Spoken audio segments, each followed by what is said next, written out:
If there's one thing I know for sure, it's that I know nothing.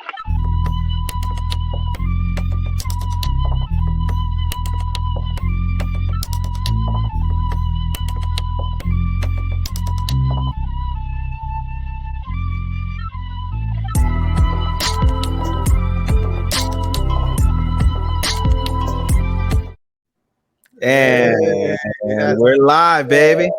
What's going on, man? Man, that theme song is just good, dude. It's a hit.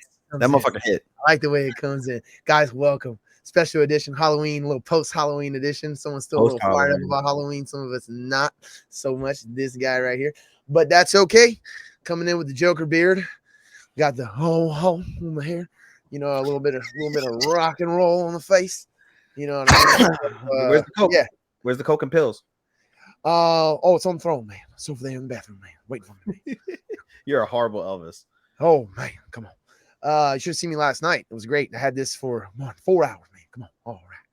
I did fight a guy in the street. There was a dude who was like a clown, like trying to be like one of those, like he wouldn't move, you know what I mean? Had a knife in his hand. Yeah. And I was like, oh man, the king's gonna give you the kung fu, man. Oh, come on. All right, come on. Thank you very much. And then the guy was like, oh, cool. You know, he started talking. I was like, you ruined it. What the fuck?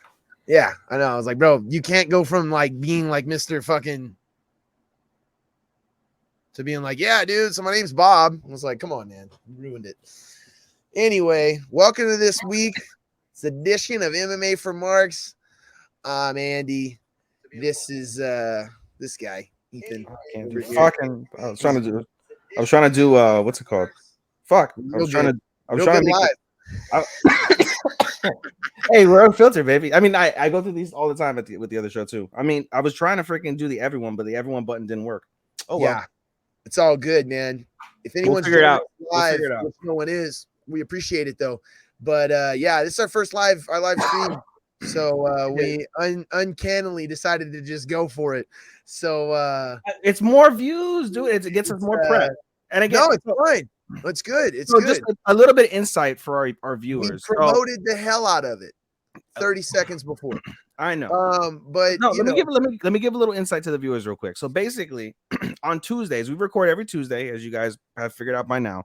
Tuesdays is a very busy I don't day. think the episode comes out on Tuesday, so they probably haven't figured that out by now. But it doesn't come out on Tuesdays. But now they're gonna know we record on Tuesdays because they're gonna see the live.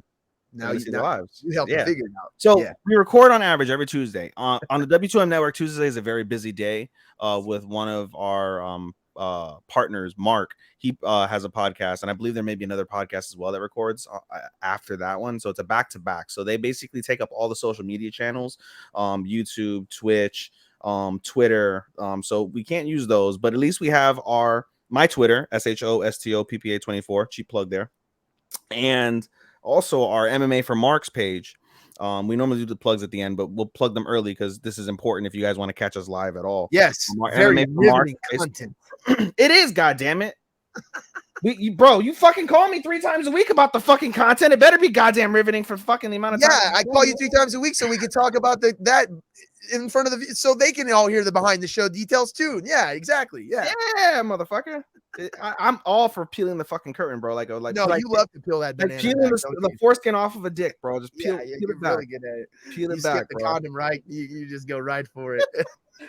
But no, guys, like us on our MMA for Marks Facebook page. Let us know if you heard us from the podcast. Yo, we would love to hear that. We would shout you out. All that. But yeah, that's where you're gonna catch us live basically every Tuesday going forward. My Twitter and the Talk to Keiki. I'm sorry, fuck am I saying? MMA for Marks Facebook page. Wrong podcast, but that's the other podcast. That's the other podcast. I'll get to that. Check that out. If you're into anime, need a little bit of anime direction in your life, you might want to get out. I'll talk about it later. We have a lot. But yeah. So anyway, that did definitely one of the parts where I'd be like, edit out. But hey, let's no, we don't fucking edit out. But fuck it. We can't edit out. We're live, man. So live with the king. Here we go. All right. Okay. Did you say that your name is Andy and my name is Ethan? Because I think we just skipped that completely. I think we should. No, I did. I actually did say that. I went into the lead of the show. I led us into the waters. You sunk the boat, and now I'm trying to resurface the submarine, trying to get us back up. But no. I'm just kidding. Yes, I did. I did introductions. I introduced you. I said who you were. I said who I was. Go man. Yeah. I got you though. That means I'm sorry. No, you're good. You're good. All right. let's pick this boat. Let's pick this ship up.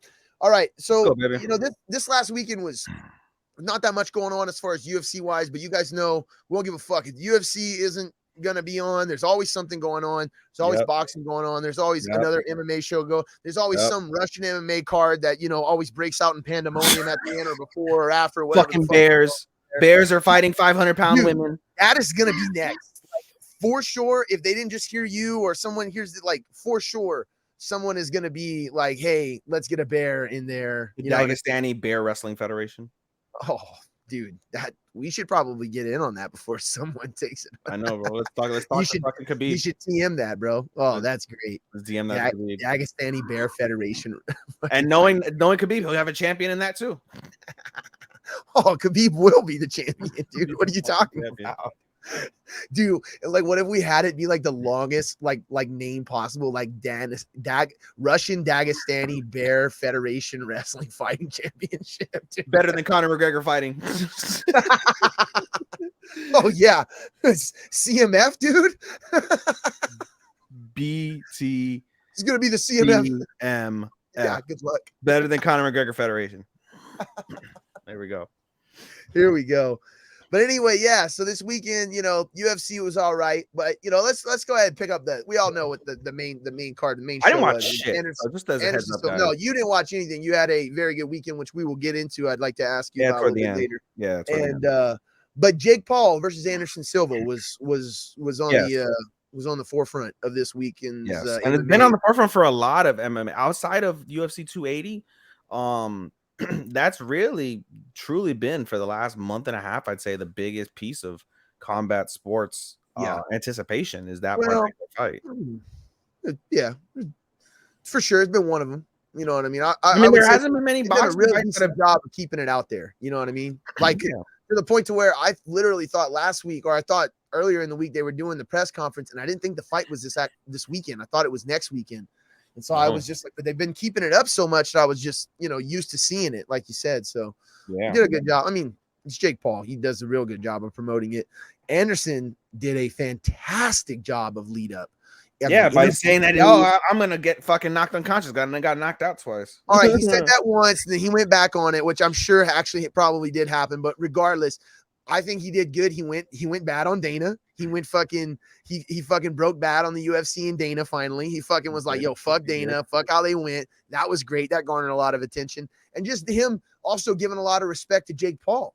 I think him being such the mesmerizing martial arts figure that he is and legend in the sport, him giving this kind of spotlight in a way, even though it was kind of more Jake giving him the spotlight, it was almost, you know, a little bit of a not passing of the torch because Jake isn't doing MMA or anything like that, but a little bit of acknowledgement from the older, you know what I mean, from an older old head, an older legend. So that was pretty cool. Yeah. Yeah, you know, I think if you saw the fight to begin with, you know, in the first round, we get classic Damian Maia and Anderson Silva. we get classic first round Silva. Oh my God, is this going to be an Abu Dhabi? Is he going to do nothing? Is he going to just play with Jake? You know what I mean? Like, what is happening here in that first round?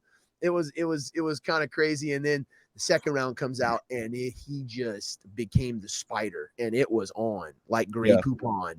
And it was just, dude, it was great. It was awesome. There was nonstop action pretty much from the second. I mean, there was a little bit of slowing down, I want to say, in the fifth and the sixth, but to be honest with you, from my memory, just from watching it once, I thoroughly enjoyed the fight. It was very entertaining. I'm gonna catch it Saturday. They're gonna show a replay of the fight Saturday on Showtime. I'm gonna be watching the boxing card that night, and it's gonna be leading into that fight. So I'm definitely gonna watch it. And if you haven't watched it, better insight.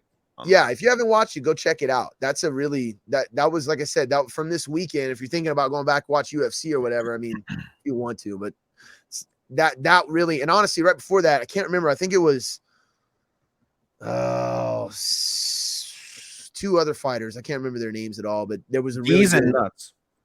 Huh? D's and Nuts. D's and Nuts? Yeah. D's and Nuts fought on the card. D's and Nuts, yeah. But D's and Nuts fought right before Jake Paul and Anderson Silva, and it was good. Yeah. It was a real that honestly was almost better than the main event, but you know, just didn't have any of the eyes on it. But Yeah. yeah, Anderson really took it to Jake Paul. And at the beginning, it really looked like, ooh, like Jake's definitely he's definitely come across someone who can give him trouble for sure.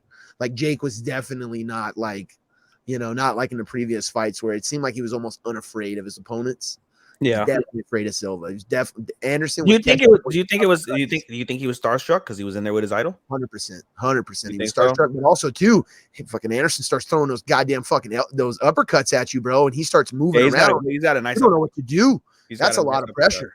And Anderson and especially for boxers who don't see that kind of movement like that.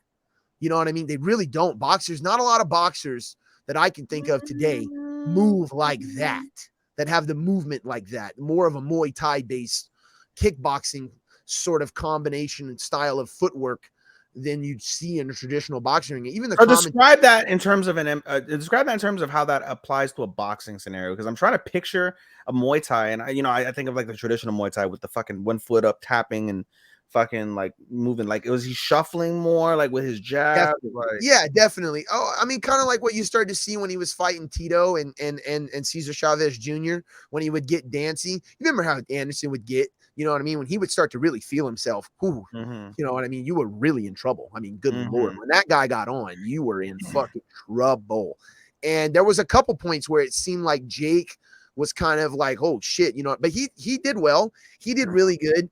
I think the biggest takeaway from the fight was Jake is going to have to continue to just beat up MMA guys, because the truth of it is that as good as Anderson is in boxing, he's not a boxer. He's had a few fights against guys who aren't like serious level, big top. No, that's incorrect. Cesar Chavez Jr., even if he's a bum, he's still a fucking former world champion. But you're as a boxer, you're as a boxing fan, are sitting there saying he's a bum. Most boxing fans would agree he's a bum because he's lazy. Boxing. So why would he be considered? Why would he be considered a test? Because he's an actual world champion. And like I said, when he was an actual.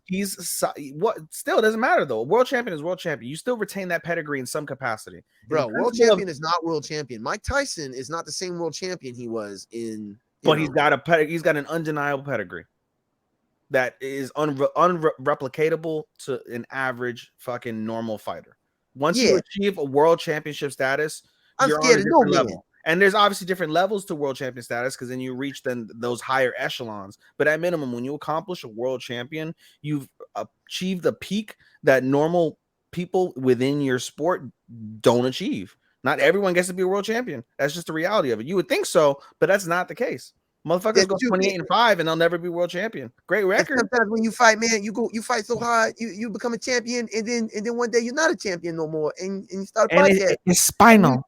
It's spinal. And it's spinal. And it's a spinal issue. And then I like to eat toads now, man. I eat frogs and I trip. And I go to Mars with Elon Musk. And me and him, we think about things. Yeah. And it's only $8. It's only $8. It's only $8. Yeah. So I hear what you're saying. But at the same time, I kind of do disagree. Is I just still to this day, I just don't. My point is, what I'm trying to say is that if he got into a real with the top level, a real boxing match with a top level boxer, I think we know, you know what I mean, he'd be in a lot of trouble. You're gonna be in a little bit of trouble with an older Anderson Silva. And yeah, he did catch him with that knockdown at the end. That's because Silva got so fucking he started going for it at the end. Silva so won. Let me ask you this, because the way you're describing it, did Anderson win the first round, or he was just bullshitting? No, Anderson didn't win the first round. Okay, so Anderson didn't win the first round. He might have won the second round. He may have won the second round. It was not a clean sweep. He doesn't win rounds. Anderson does not win rounds. He's not he's not a point fighter. That's just not his thing. That's why he lost to Bisping. Yeah. Yeah. Hey, real quick, can you see me? Because I'm frozen on my side. You've been frozen. I hear you perfectly fine. It probably is because of the live, the truth be told. That's really what it is. So we may, going forward, we may have to cut the live because you're frozen. But wow. We'll work with it. This is one of those. Hey, it's all growing pains, dude. It's all growing pains. It's all part of I it. know. I'm very aware. It's all part of it. Okay.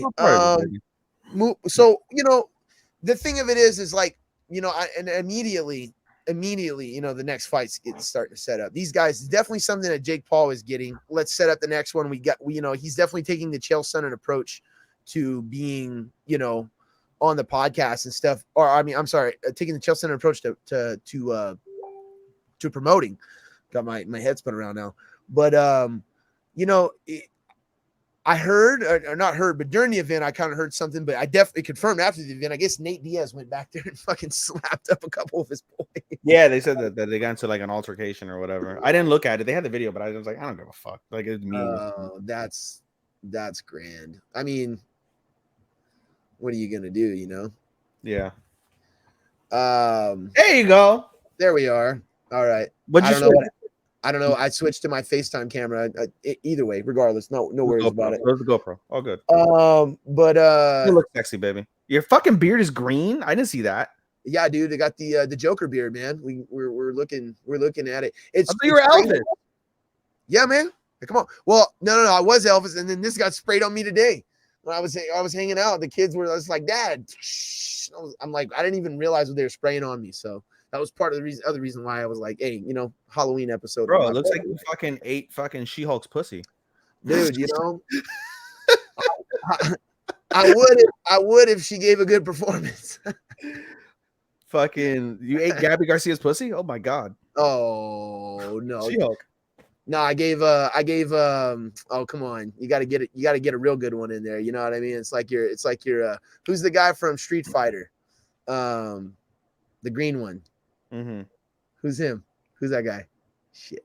I don't fucking. I didn't. I wasn't good at that type of shit, so I don't know. I wasn't either, but I remember that. I can't remember his name. He did like a shock. I was gonna say that guy is like giving that guy blowjobs, but anyway, sorry, my fucking phone's going off. MMA for chat crap. Oh, that's me. Yeah, I'm responding back to Sean because he was talking about we can go live elsewhere starting next time. Yeah, gonna stress you the fuck out. Get this camera situation started. You're good. Like, it's the Facebook camera. It's the Facebook camera. It's the or I'm sorry, the GoPro. It's the GoPro camera. But it's fine. This looks better. Truth be told, I think this looks a little better. Because it's closer up and we match more in the frame. And like our frame is more that I think that's more important than anything else, to be honest with you. Like, guys, if you guys see back the video, let us know as well. This will be on the podcast because we're not gonna edit it out, but let us know since it's on there. Might as well fucking give everyone watching.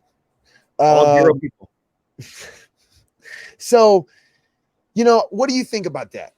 How do you feel about Nate versus Jake fight? They already got the odds coming out, and it looks like Jake's already the favorite there. Will we see a very similar deal? Whenever I see Nate fight, he's got hands, but as we've said and everyone and their mother said, having hands in MMA is different from having hands in boxing.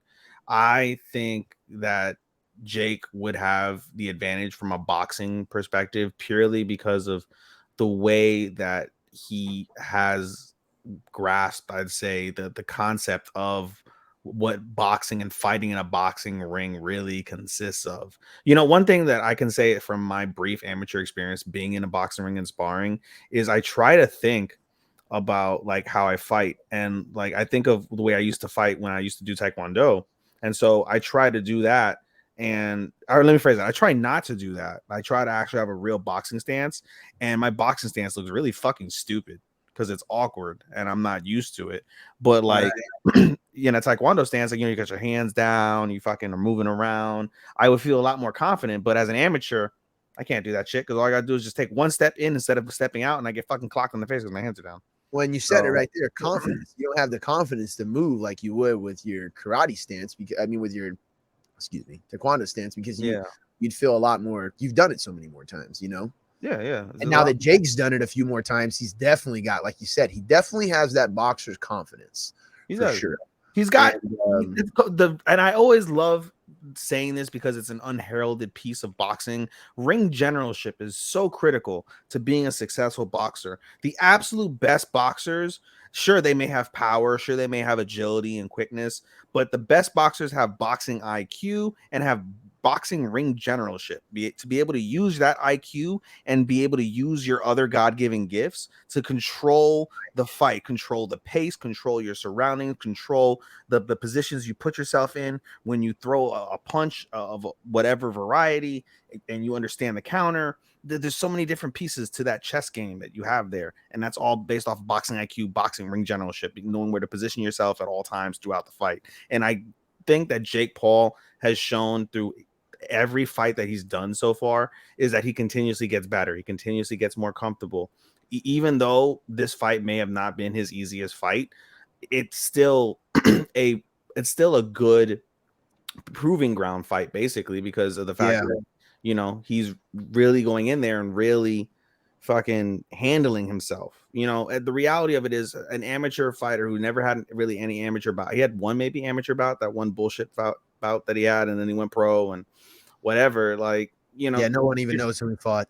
Yeah, you don't get that. And you know, the best boxers have years and years and years and years of experience, and Jake Paul doesn't have that, but he is, at minimum, no one can deny he is 100% dedicated to being a boxer. He's training multiple times a week, every single week, without failure.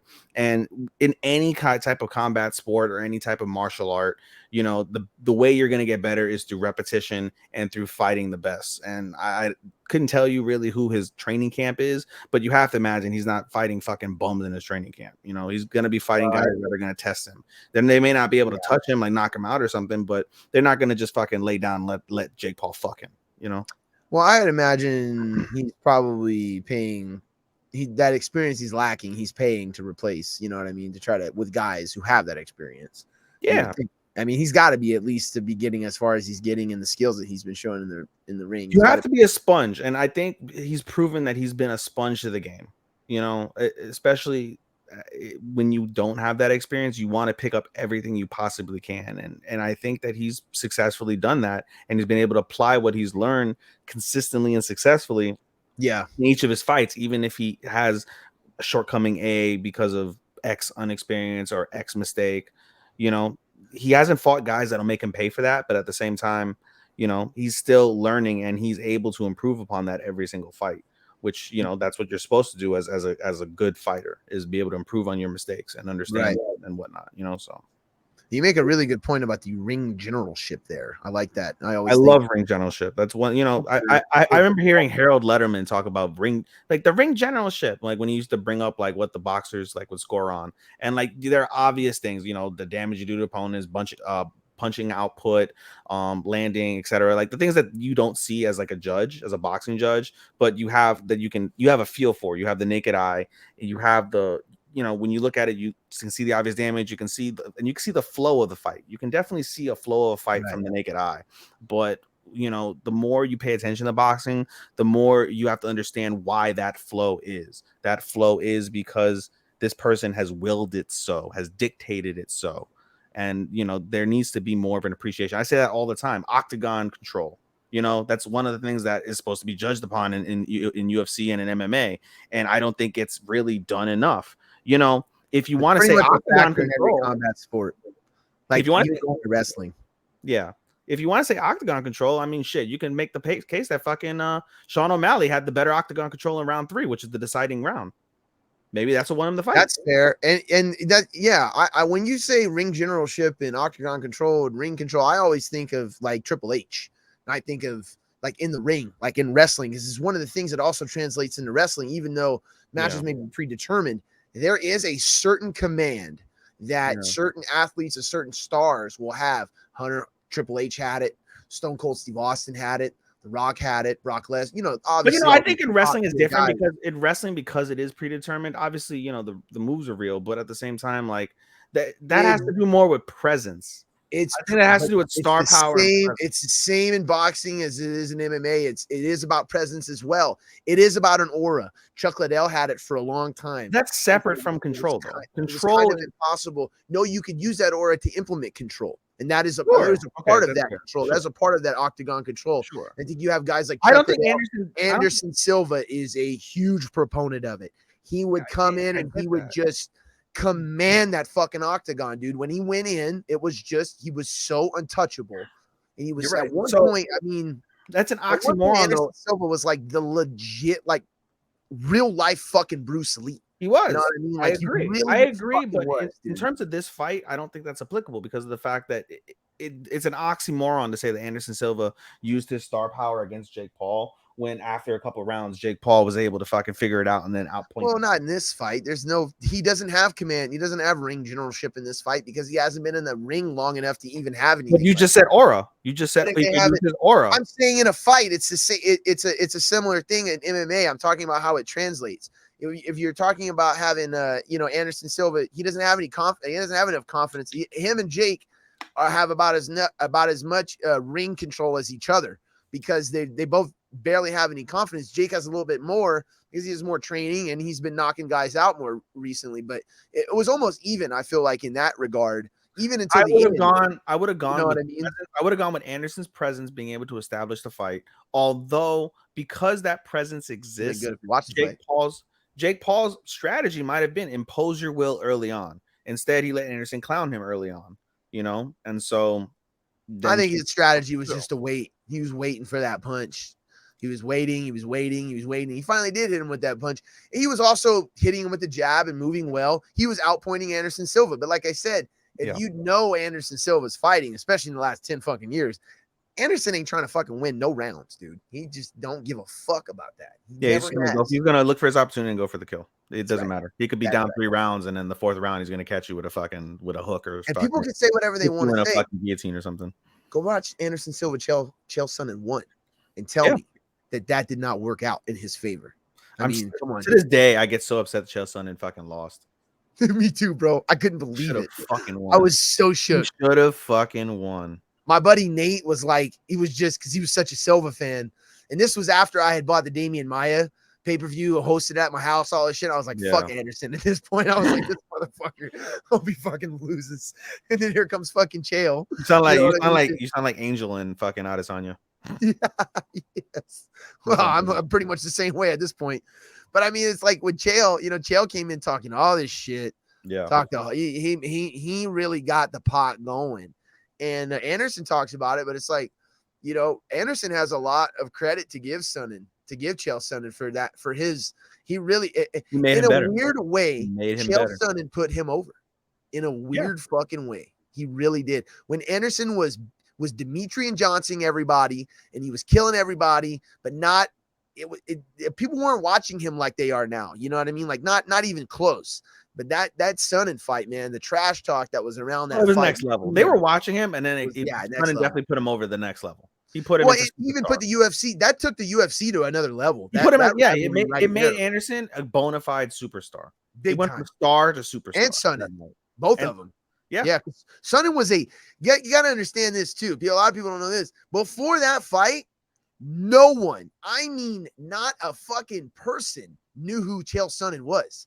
There was a few of us. That reminds me of Chris Weidman. Chris Weidman fight, I was like, I've never heard of Chris Weidman in my life.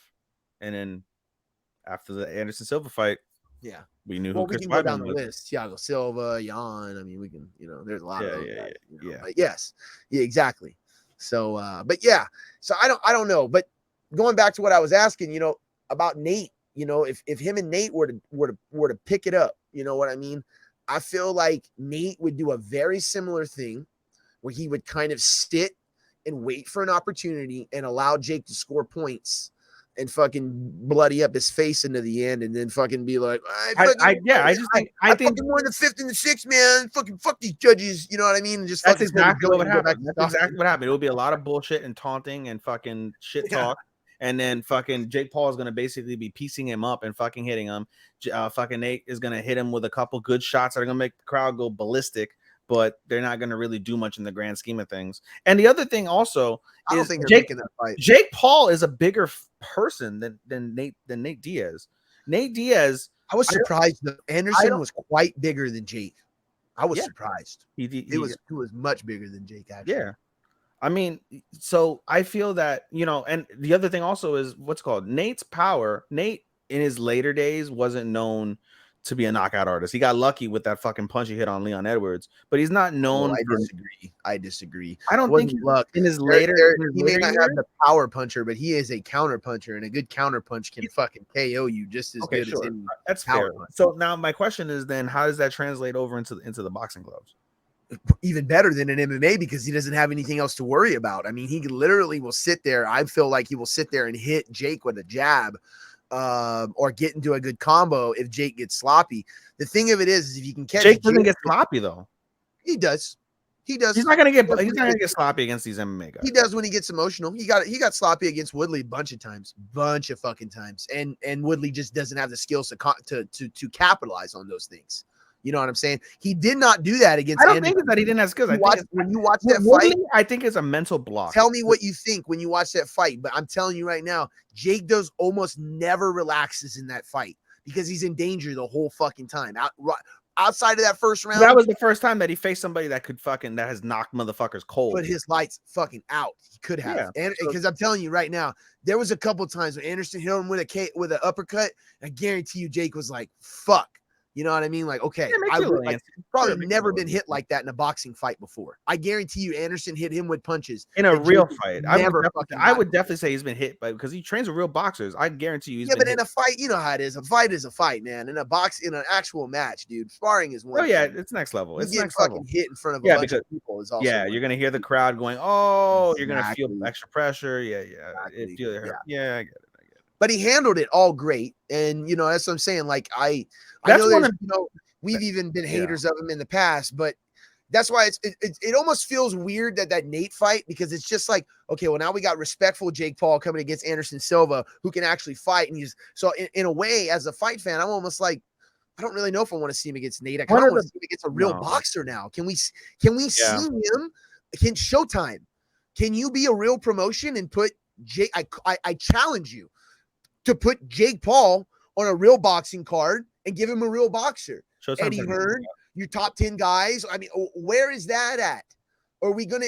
Jake Paul is the first guy who's gonna get a boxing title shot from beating MMA guys. Jake Paul is his own promoter. He picks his fights. But Showtime's not gonna pick his fights. First guy to get a title shot because he's just beating old MMA guys. He's not gonna get. Let's be honest. He's not gonna get a title shot. Okay. He's not any federation that gives him a title shot, whether it be the IBF, IBO, WBA, WBC, WBO. They're not any of the alphabet organizations. Right? They're not gonna do that. But they can't, right? They can't do that because of the Ali Act, right? They can't just go like, oh well, we're gonna let this guy fight for the belt now. They'd be like, well, he ain't even fought. You know, I don't. Truth be told, I don't know how that process works, but it would be abhorrent for them to make that decision. They would not make any. It would not treat. It would not be good for boxing. Although Jake Paul is good for boxing right now at this stage, I disagree. That would not be epic for boxing. It would not be epic for boxing. I think it would have a Conor McGregor-like effect for boxing, where you would have so many guys who would be like wanting to put a target on his fucking head already that they have. The only way at this stage would mean that they had to fight him. One indisputable fact is if you want to get ranked by the alphabet organizations, you have to fight fighters that are a part of those organizations. That's the other thing too. So if he starts fighting real boxers and beating them, then now he's on a path to a title shot. Who wants? But okay, let me go ahead and throw the other side of this now. Now, do I want to watch him fight just fucking anybody now? No. Do I want to watch him fight? Do I just want to watch him fight as a casual fan? Do I just want to watch Jake Paul fight fucking any boxer that I've never heard of before? No. Because you know that boxing never heard of. I've been watching him fight bigger and bigger names. It's not that. It's not that. It's that you wouldn't want to see him fight because that random no-name boxer would probably win. But that's not what the casual fan is thinking. The casual fan doesn't want to see Jake Paul lose to a fucking no-name. Exactly. And they also don't care about the no-name. So that you can't just have an A without a B. You know what I mean? The no-name will go on and he'll show up to an arena.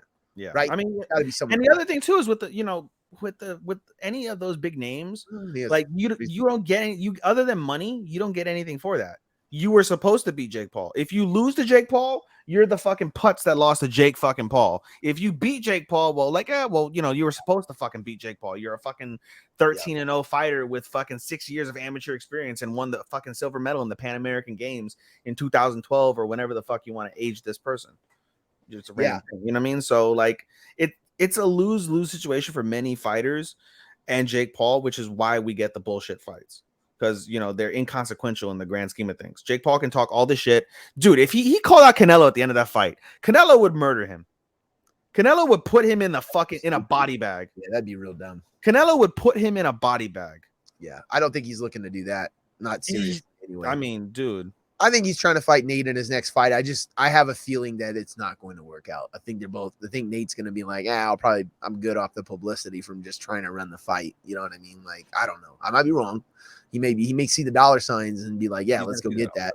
He's going to see that. And Dana's going to love it because Dana's like, oh, you can do whatever you want now when Nadia is gone. He's like, we'll always support you. All right. I'm sure he will support fucking Nate Diaz beating Jake Paul's ass. Did you see what Dana said about Anderson Silva going bad? He was like, what the fuck is Anderson talking about? He did that thing where he's just like, what is he talking? What is he going on? Me and him are good. We're best friends. I go over to his house for steak on Sundays. Not Chael Sonnen. It's me he invites. I'm like, what, dude? Fucking that guy is living with Elon Musk. Bro, when you have that type of money though, bro. Can you imagine you just wake up and just be like, I could be delusional because I have fucking millions upon millions of dollars. Man. That would be awesome. Isn't that fucking great? You just don't give a fuck about nothing.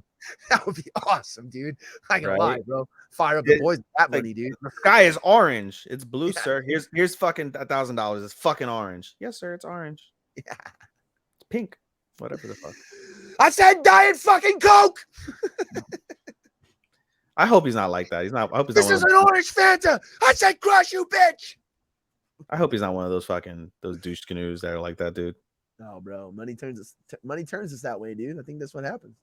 I don't think if I had a fucking Dana White money, I wouldn't be that dick and be like, oh, I want a Coke. This is Pepsi, you piece of shit. What? Are you fucking kidding me? You with Dana White money? Oh, first off, it would be that bad. I don't think I would. First off, there'd be a couple bails out. Second off, you oh no, dude. No. You untethered with no responsibility and just fuck you money? No. You're fucking, first off, your ex better fucking move out of state. I can tell you that right now. So oh my god. Oh man. I can't imagine that. Did you hear like the old school like fucking cartoons? You start daydreaming about fucking you with fuck you money, like looking over, like you parked it too close to the curb. Smack. Fuck $100. Dude, you just like buy a brand new fucking Suburban, like you just go you ram it into some person at the grocery cart. What the fuck? I'd be riding the fucking Mercedes fucking G-Wagon. Sorry, you fucking ram your Mercedes right in a brand new Mercedes into someone at the grocery store, fucking parked in your spot. Cash. That's what you get. And I'd be like, Happy Halloween. I'm John Jones, bitch.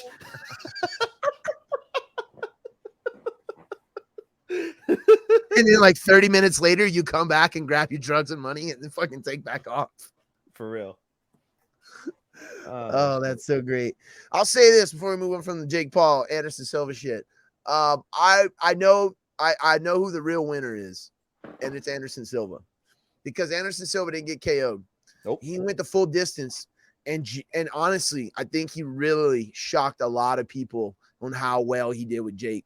You know, especially coming over from the MMA world. I think a lot more of the boxing heads are now a lot more aware. I don't think so. I think he might have shocked casual heads that weren't familiar with him. Well, I mean, that's what I mean. He gained a lot. Any boxer, bro. I feel like Anderson Silva gained more by losing the fight.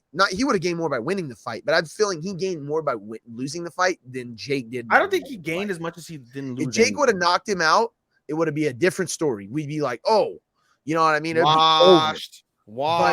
Yeah. He didn't KO Anderson. He got close. He hit him with a good shot, but that was it. And people, Anderson's been hit by fucking bigger shots. Thank you. It's exactly where my head went. I just didn't say it, but yes, he's been hit by bigger shots, and he's fucking came out. I mean, we've seen that happen, and we've seen Anderson get cold out, and so that's why it's like, okay, well, you didn't cold out him, and to be honest with you, you barely outpointed him. I mean, he gave you a good match. You did win, but you didn't win like you've won. So he won 77-74 and 78-73 times 2. I believe those are the scores. That is come on, Rayman.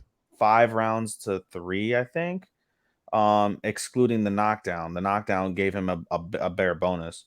So sure. Yeah. so That secured it. yeah, well, obviously it's security. Yeah. So the 10 times 8 is 80, 80 to 72. That would be a sweep. So 77. Yeah, he won like 5 rounds to 3. So that's pretty close. Yeah, that's not bad. No. But yeah, either way, that's my takeaway from it. I just kind of think, yeah, he's it's good for Anderson. Anderson will keep on fighting, and he'll get a bigger fight after that too. Who knows? Maybe it'll be on that next Jake Paul card. Listen, real quick, did you see any of the rest of the card or no? You just saw that fight? I did. I didn't see that fight, but one thing we should talk about real quick. Sorry, not mean to cut you off, but before I forget, Anderson Silva actually, yeah, he deaded Levon Ball, but he murdered him, I guess. But Anderson Silva, with losing that fight, actually does become supposedly the president of a fighters union that him and Jake Paul are now going to be starting together. I'll believe it when I see it. That's what I say too, because how many times over the years have we heard about these fighters unions? And Jake Paul has been talking about a fighters union since he fucking started fighting. So, yeah, we'll see. He's gonna use those connections though. Yeah, he'll use the connections, but I just think Anderson's not the guy for that, right? Probably not. Like, he's gonna be fighting and stuff. Like, who will be the guy for that? Nate Diaz will be the guy for that. Oh yeah, bro. That he'd be. What's up, guys? Today's meeting we're gonna talk. Yeah, dude. Yeah, that no. You know who would be good at that? Ben Askren. Ben Askren would be good. You know what I'm saying, dude. He'd be showing up with his little CBD cart pins and shit, dude, and be like, "All right, guys, want to plan a thing? All right, listen, this is what we're gonna do. We're gonna go talk to Dana. We're gonna say, yo, motherfucker, we can take our shit now, like, oh my god, dude, that's how it would go. It would be something like that. So yeah, Nate's out. Ben Askren, however, DC, you need one of those guys, Yeah, you need like a guy like that who could fucking talk to these politician people and fucking the commissions and have rapport with these dickheads of the UFC and all. You know what I'm saying, dude? Like, yeah. And Anderson's not that guy. I mean, it's not that he can't be that guy. It's just Anderson's so busy. It just doesn't even seem like he's interested in being the president of a fighters union. You know what I mean? Like, yeah. I feel like there's a lot of people who probably have a lot more like into that can run it, but who knows? I have no idea. Okay, moving on. The fight card was all right this weekend. It wasn't. I ain't gonna lie. The prelims were more exciting than the actual main card. So it just is what it is. You know what I mean? That used to happen all the time, but lately, some of the fight cards have been pretty good. But yeah, this one was all right. Just start out with the main event. Calvin Kattar, he gets TKO'd by Arnold Allen, but really, it's TKO'd by himself. He injured his knee. Yeah. In the first round, and so I'm assuming that's something carried over from training. And probably finally. I found it interesting that on the Ariel show, he's like, I don't want the easy path. I want the hard path. Charles Oliveira is the best because he went through the hard path. Well, there's no harder path than fucking getting injured in your fucking fight. So found that a little ironic. Yeah, Charles Oliveira also got pretty lucky too. You know what I mean? To get the title shot and all that stuff. It could have easily not happened. Yeah. You know what I mean? He was that guy before he became the champion. He was that guy for years of being like, well, he could be, but he's not. Well, you know what I mean? Like he was that guy, so yeah, but you don't want to take that fucking route. You know what I mean? If you don't have to. Right. I think Kattar's just saying that because he's kind of on a downstream. You know what I mean? Yeah, he is. He's on a little bit of a slump for sure. Arnold Allen, though, on the other hand. That guy's looking good. I like Arnold Allen. I was rooting for Arnold Allen in this fight. We need some new blood in that division. We do. I agree. I'm not like 100% he can, hang with the what was that? Was that lightweight or that's featherweight? Featherweight. So I mean, he's got some serious competition, man. They haven't updated the ranks yet, but he'll definitely clear Kattar, and then so Arnold Allen versus Josh Emmett. I bet honestly, just skip it. Just go to Ortega. Let's see him against Ortega and see how he does. Either Ortega or Rodriguez. I mean, let's just do it. Why not? We already. Oh, he'll beat Emmett. All right, but Ortega or Rodriguez would give him. Allen's wrestling? Huh? How's Arnold Allen's wrestling? That's why I want him to go against Ortega, because I want to see what his grappling is like, and against a guy who's not afraid to attack submission wise like Ortega. Yeah. I want to see that. I think Yair would fuck him up. To be honest, I think so too. I think so too. I do. I think the stand up game is too big of a disparity. But we've seen Rodriguez get into dogfights before, and when he gets into a dogfight, it could go either way. You know what I mean? But if Rodriguez would be able to maintain distance, I think he would fuck him up from the outside pretty good. You know what I mean? Like if especially if Allen got tired or anything like that. Yeah. You know what I miss? Now you thought Allen could put him to sleep too, though, to be fair. You reminded me of Yair and Chancellor Young. That's what you were talking about. You know what I miss? I miss fucking Doohoo Choi. What the fuck ever happened to Doohoo Choi? Is it Doohoo Choi? It's Doohoo Choi. Okay. I don't know. Didn't he have to go to didn't he have to do military service conscription shit? You still might be thinking about Korean Zombie. I don't know. I thought he had to as well. No, he got the Hall of Fame fight with fucking this guy and fucking Chuck Swanson, and then it's like he's off the planet, huh? Are they're both Korean, right? Yeah, they're both Korean. Yeah, so no, I know that Korean Zombie did, but I'm pretty sure that Doohoo Choi had to do the same thing. Maybe. Yeah, I'd imagine, but I don't know. Probably why we haven't seen him in a while, like you said, because he just had that fight and then he fell off the map. The same thing happened with Zombie when he did his thing. Yeah. That's crazy. I'm sorry. Hey, how wild is that? They're just like, hey, we know you got this crazy, like really exciting, like really like fucking flourishing UFC career, but we usually take a break for 2 fucking years and come join the army. I mean, that's not truth be told, the way the Koreans do it, I don't think that's bad. From an army veteran, let me tell you, fuck that, dude. That sucks. That's true. That sucks. That's true. You got me there. Like, damn, bro. Whew, that's rough. Imagine you got the world going for you. It's like, all right, kid, time to join the army. That's what I'm saying, bro. Imagine you're flying around, you're just living the life, then all of a sudden, fucking, you get the knock on the door. Hey, time to join up. You're like, what? No, pack your bags. Let's go. I think there's certain ways you can get exemptions. Like not every major Korean name has to do it. They're not like that. They have that. Yeah, Koreans have pride in their country. I'm sure you could have. Oh, Rock Marines are you have no idea. They're insane. But I'm sure that was a matter of pride for him, as it is in a lot of South Korean families and stuff that serve in the military. As it is everywhere except the United States, where we're not proud of our country. Well, it's proud here. It's proud here too. We just can't pick a goddamn fight to win. So when people proud to fucking join the army at this stage are fucking like crazy white Republican people or fucking people that saw the fucking chat. You've seen the chat, the guy, that fucking homeboy who joined up. Bro. I gotta tell you right now. Hey, let's not get into that. All right. But yeah, Arnold Allen, let's see what the promotion is going to do with him. I don't know. I'm sure we'll find out what he's going to be up to in the next week or so. They're usually pretty good about figuring out what's going on. So Ortega would be a good fight. Next fight on the card that's even worth talking about is Dustin Jacoby versus Khalil Roundtree. That was a banger. From start to finish, that was a banger. I mean, it's Khalil Roundtree, dude. I mean, when is that guy not in a fucking good fight? Right. And of course, he was just throwing fucking leg kicks from the training camp, dude. Good Lord. I mean, that guy throws leg kicks, dude. That guy fucking throws kicks. And but is he not ranked? Really? Roundtree's not ranked? No. Wow. No, he's had a couple. He's okay. He's got a couple backslides, but it was a good fight. I thought that Roundtree did enough to win, but it was one of those where it's like if Jacoby would have won, it would have been like, okay. You know what I mean? I can see that.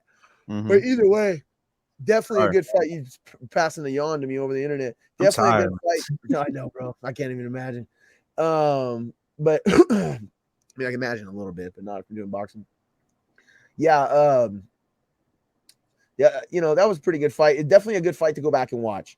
Phil Hawes versus Roman Dololsday. Can't say that last name. Very, very good fight. That was also a very good fight. No, I fucking accidentally pressed Siri because you know how they with the new iOS they connects to your iPhone. So I pressed one thing and it went to both. Sorry. Yeah, I get that a lot. But Andrei Arlovsky also came back on the card. He was on the prelims. A lot of people didn't know that. He wound up losing by submission to Marcus Rogerio de Lima. Sorry. Yeah, And Dixie was saying that he should be fucking retired. I mean, yeah, dude, 34-21-0. I mean, 2-0 contests. Good Lord, you know. So, but hey, keep fighting. Why not? You know, I guess if you can keep going, I don't know. I know he was on like a little bit of a winning streak though, wasn't he? Oh yeah, he lost his last fight too. Yeah, so I think he's on a two fight skitter. Chase Hooper got fucking murdered by Steve Garcia. Max Payne won. Wow. Yeah, Max Payne won. So anyway, overall, not that super watchable of a card. Let's just be honest. Call it what it is. Sure. So you didn't even bother with the Bellator card on Friday, right? I think they were in Ireland, right? Hey, you're looking at me like I asked you about PFL. So anyway, all right. Anyway, it wasn't worth mentioning. So there was a few good fights on the prelims that I saw highlights for, but that was about it. I didn't read anything significant about the Bellator card. If anyone loves to prove me wrong, go for it. So yeah, the other big thing that came out, and we didn't talk about it this last fight. The thing that came out from 281, Makhachev versus Volk. Mm-hmm. This has been in the news a little bit. Now, the UFC loves to get guys who are popular as a champion or a dominant as a champion and go, hey, let's immediately fucking fight him in another division. Let's give him champ status. It's fucking crazy. But they're calling for Makhachev versus Volkanovski, and it's just like, okay, I could see it. Sure. But excuse me, what about the rest of the motherfucking like lightweight division? I mean, are we like insane here? Like, did we forget that a lightweight division? Did we forget that this guy? Hey, let me ring this off to you guys real quick. Did we forget that this guy hasn't fought Dustin Poirier, Justin Gaethje, Beneil Dariush, Michael Chandler, Favis, Dos Anjos? He hasn't fought any of those guys, dude. Not fucking one. Why the fuck are we talking about him going to at this point? You don't have to worry about Dos Anjos, but yeah, 6 through 2. Of course, I'm just reading off names that are notable that fans will even. You know what I'm saying though? Like this guy hasn't fought. He's fought 0 of those dudes, man. 0 of them. So, damn, Dan Hooker is 12th. Why the fuck? Yeah, thank you. Conor McGregor's 13th. Tony is 14. Meanwhile, Volkanovski, I mean, dude. Meanwhile, Volkanovski has killed Holloway, Rodriguez, Ortega, fucking everybody else in the division almost. He hasn't faced Emmett yet, but they clearly don't care about Emmett. They don't care about his name value. Emmett's also a gatekeeper because he goes away, he comes back, and then he loses. It's not, Emmett's career is his own career. But my point is that Makhachev hasn't fought anybody. And you want to say, well, you just murder everybody. Then let him murder everyone. Can we see it? It's the same thing with Khabib. Khabib got instantly crowned as the GOAT. And I just disagree with this argument. It's just like, no, he's not the lightweight GOAT. I'm sorry. He might be he might be up there, but he didn't defend the belt even 5 times. And the belt's been defended 5 times before in the championship's history. So I mean, I'm just saying. Who do you think is the lightweight GOAT? Frankie? BJ Penn. BJ? Yeah. In my opinion. I won't. Frankie second. I won't disagree with that. You can go with either or. An easy second. You could be with either or, I think. But you could also say, well, Khabib could be second. I could be okay. But it's just so hard to say because he walked away with so much competition that he didn't fight. Yeah. And now, so it's so weird because it's like, it's almost like you could see Khabib's hand coming like through Makhachev from his ass because you could see, like, when Khabib moves his hand, Makhachev talks too, and it's just weird. And it's just like it's like Makhachev was just like it's like Khabib was just like, it's okay, brother. Here's my career, brother. Take over. And it's like, what? Hold on here. What are we doing? Can Makhachev have his own thing? Can Makhachev be his like? It's Bro, just, it's like, you know what it is. So, like, it's so corporation. You know what it is, bro? You know what this is like? This is like a fucking guy. It's like a guy plays a video game and he's really good at the video game, and then somebody that's like really, really good at the video game fucking just plays on the guy's save data. Right. That's basically what the fuck that is. Yeah. Yeah. So anyway, yeah, we're gonna. I guess we're gonna have a little bit of what's it say, Suge Knight, P. Diddy Combs kind of effect in in Makhachev's and all of his guys, fucking, the managers and all the videos, So I mean, basically, bro. Basically, at the same time though, you have to give it to Khabib as a fucking trainer. He's got the other guy. I think he's got his cousin. I think, right? The other Usman Nurmagomedov. He's going to be fighting for a belt soon in Bellator. So, No, dude, they are the modern day Lions Den. If anybody remembers that from back in the day, that was probably before you were even watching, but Lions Den. Way before. Everything. Way before. They used to dominate everything. I mean, they used to dominate not just UFC, to dominate Pancrase. Yeah, it was Lions Den and it was Vale Tudo at that time. Vale Tudo. Well, Lions Den also went to Vale Tudo. So I mean, Vale Tudo. So I mean, it's there's a lot of that. But yeah, there definitely are. Khabib's a great coach. Not saying he's not one of the greatest of all time, but to just the uncrowned champ stuff is, to me, I just don't get that. And then the whole thing, like I said, it's almost like as if Makhachev is just Khabib 2.0 and he's just taking over where Khabib left off, and the UFC is just like, yeah, let's run it. And it's like, hold on. Yeah. Can we see this guy fight fucking lightweights? Yeah. Am I crazy here? Am I nuts? Like I said, no, it makes sense. Replay what I go back and rewind and listen to the list I just fucking hammered you off in the lightweight division that our current champion has not fought. Bro, you know what we should do for a segment? I just thought about this. Yeah. We should go through each division and pick out like a top 5 to top 10 like all time. Like, ooh. And then like we once like give like we'll go through a division, like you go through your picks quickly, I go through my picks quickly, and then we can like debate. Okay, give me your top 5 heavyweights now. Oh, Jesus, I can't put them in order. Fedor,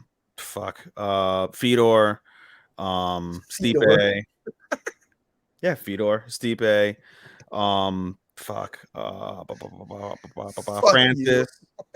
Francis, Mark Coleman, Bob Sapp.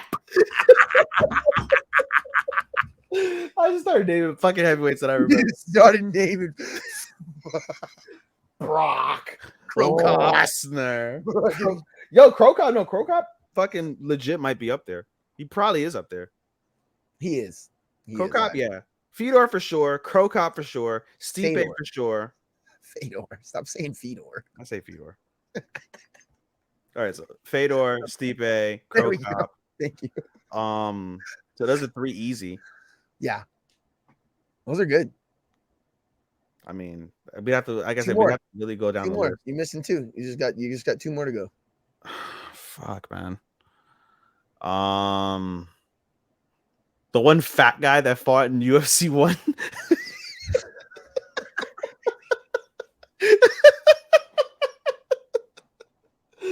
I'm just kidding.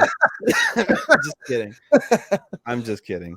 No, no, you're not. Fuck, man. Dude, I guess we could probably put Francis up there. Sure, you can. It's your list. You can put anybody on there. Francis. I'm like racking my brain through like heavyweights. You're struggling right now through this. I am struggling because you know why? I'm thinking of 205. Did you say Kane? No, you know what? I just literally thought of Kane. There you go. I just literally thought of Kane. I was like, no, you know why? I keep thinking of 205ers. I'm like easy Liddell, Rampage, Evans, Couture. I'm like just running through all these 205s. Yeah. And I'm like, it's not the same shit. So like that's literally all I kept popping in my head was fucking 205ers that whole time. Because like, literally why I went with heavyweight, because I was like, wait, this will be harder. Way harder. Fucking I mean, could you say like fucking like Mark Hunt? Early Mark Hunt? Early Mark Hunt, but yeah, I mean, that's what's cool about making this top 5 right now is like Alistair? No, well, Alistair is definitely top 10. I like top 10. Yes, I like your top 5. My top 5 would be a little similar. It would be I would have in no given order as well. Yeah. I'll go that since you didn't give an order. I'll stick to the same format. Cain Velasquez would definitely be a C-level. Cain is definitely up there. Definitely taking C-level Cain. This is a tough one. This is a real tough one. I think you got to go Randy Couture. I think you got to throw Randy Couture in there. He was definitely one of the pioneers of the sport. He was a legend of the heavyweight. He was an early. I wanted to say Couture too, but I was like, that's 205 because he was light heavyweight champion. He did both. He did both. Yeah. Daniel Cormier. I think Daniel Cormier is one of the best heavyweights of all time.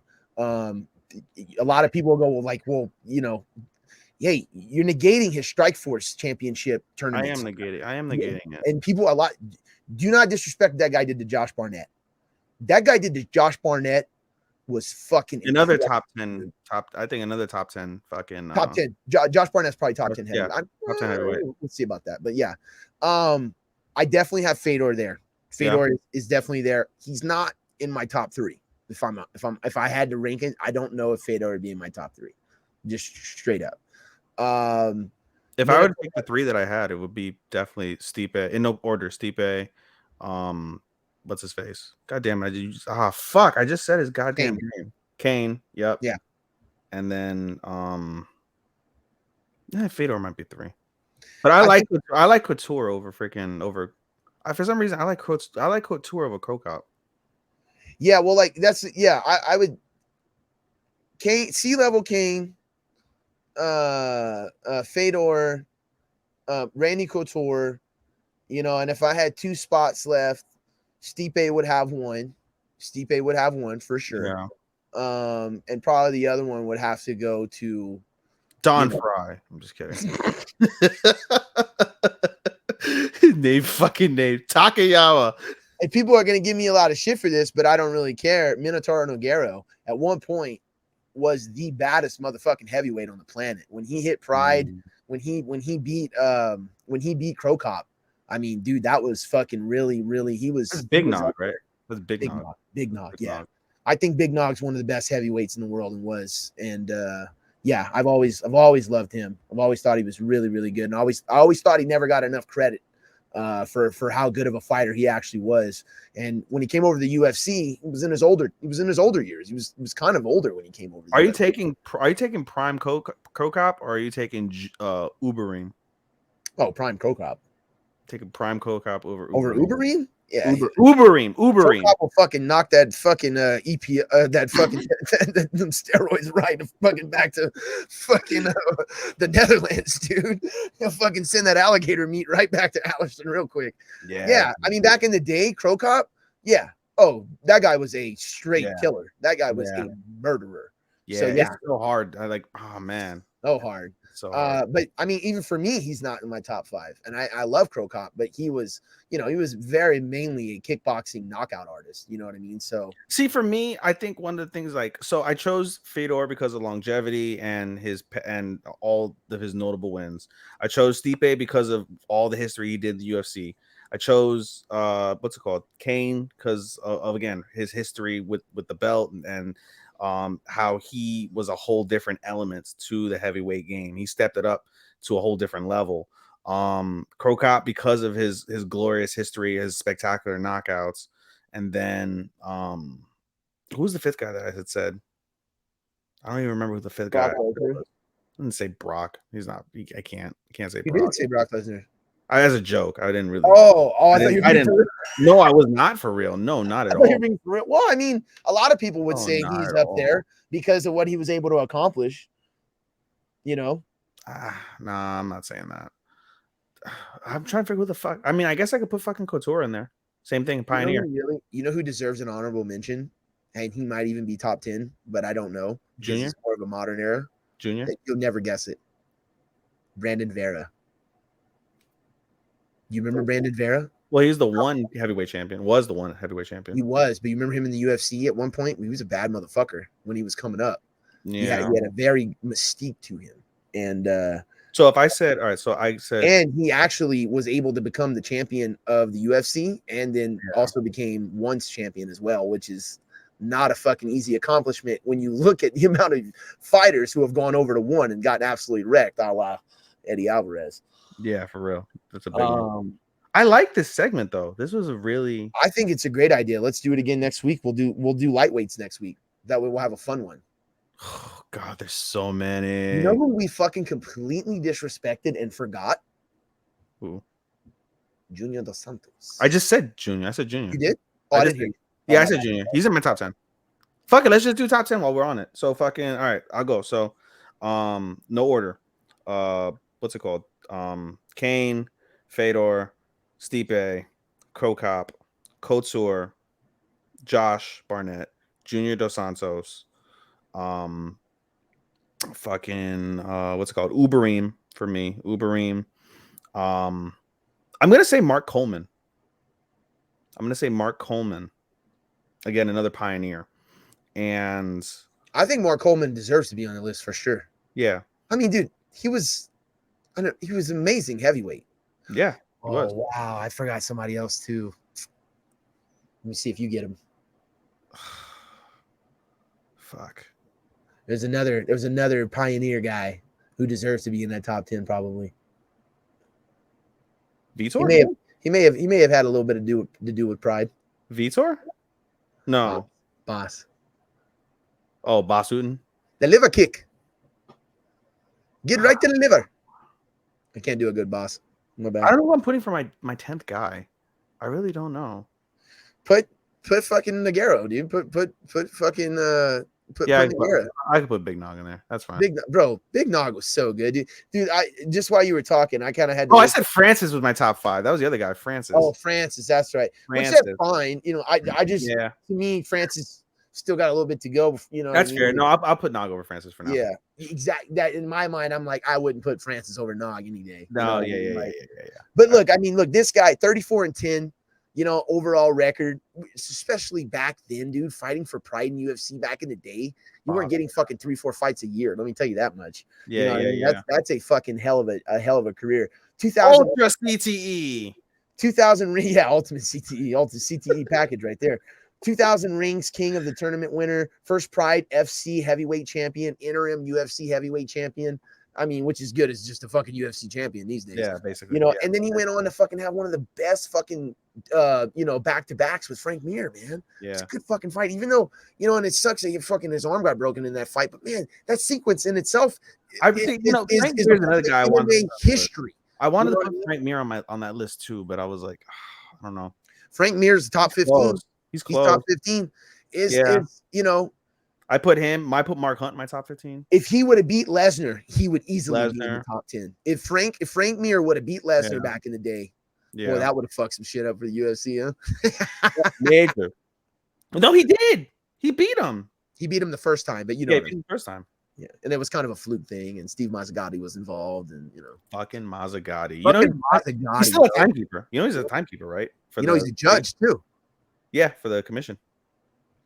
Not Get repping that fucking guy out of here, man. Get that guy out of here. He's got Mazzagatti and his fucking bullshit. Sexy pictures of the commissioner's wife. You can't get him out. Pictures of the commissioner's wife. How's this guy staying around? We don't know. He's like Lucy Larry around here. You can't get rid of this guy. No. You know what? We should ask the group. I'm gonna ask the group while we do this. Anyway, let's move on to our topic. We're over an hour, bro, so we should fucking start. Well, that's what I was about to say. I think if you got nothing, you got anything else, man? I think we're gonna wrap this package up right here. Show, I mean, you talked about Volk, talked about the card, MMA, Jake Paul. Hey man, come on. All right, man. Thank you very much. Was there not something else we wanted to talk about? The king has left the building. I can't think of. There was something else I feel like we should have talked about. I don't. We'll talk about it next week, man. All right, might as well then. We got more stuff. We got more stuff coming out. Thanks for everybody for watching. Thanks for showing. Thanks for coming along. Make sure you like, follow, and subscribe. MMA for Marks. I will get you the link tree information. I promise. Indeed. And then again, shout out to our new editor and producer Sean. Shout out to the W2M network that's hosting this now going forward. Really appreciate you guys and all that's there. Check out any of their and all their projects on the W2M network YouTube, W2M Twitch, W2Mnetwork.com. And you can check out all of the various endeavors from that standpoint. Shout out to my boy Matt with the Talk to Kiki podcast. Again, we record every Thursday. Again, you can follow me on Twitter at SHOSTOPPA24, where you can catch the live version of this. You can follow me also, or you follow us rather, again, as Andy said, on the MMA for Marks page. Give us a like, let us know you heard us on the podcast. Definitely we'll shout you out. We'll hit you up, trust me. And you know, one of the best things we should also tell people about, should we tell people about Sting like a butterfly, that group as well? I feel like that group's more active than the MMA for Marks group, but you know, hey, we got a lot of projects, we got a lot of ways to on Facebook. I was like, dude, what are you talking about right now? My bad. I haven't been on there in a minute, actually. Yeah. I got an email that Angel was tagging me in some shit, but I've been trying to stay off Facebook. It's a little evil for me these days. But yeah, go ahead and follow. It's I mean, you brought it up. It's an MMA page for fans. You know what I mean? That we started. It's got a small group of us. You know, it's kind of intimate because there's not that many of us. You know what I mean? Yeah. But it's more people. All of us love fights. We love talking about fights. We love going deep down into thoughts and ideas of analysis of what we saw, what we're thinking. So it's not bullshit, you know. Yeah, and a friend of ours, we were talking one day about what to call it. We wanted to do this. It's kind of how this podcast kind of got was part of the podcast getting started and stuff too. Part of that whole, not reason why, but it was kind of an add to on. And so we're trying to come up with a good name for it. And I'm a huge Ali fan, and so is my buddy Angel. And so in fact, we'll have Angel on eventually. And when the pigs fly. Yeah. And but you know, he was talking about it, you know what I mean? So anyway, forgot what I was saying. But let's play the outro and get the fuck out of here, guys. Until next time, going. Take care, stay marking. Stay marking, and yeah, guys, we'll see you guys next week. Later.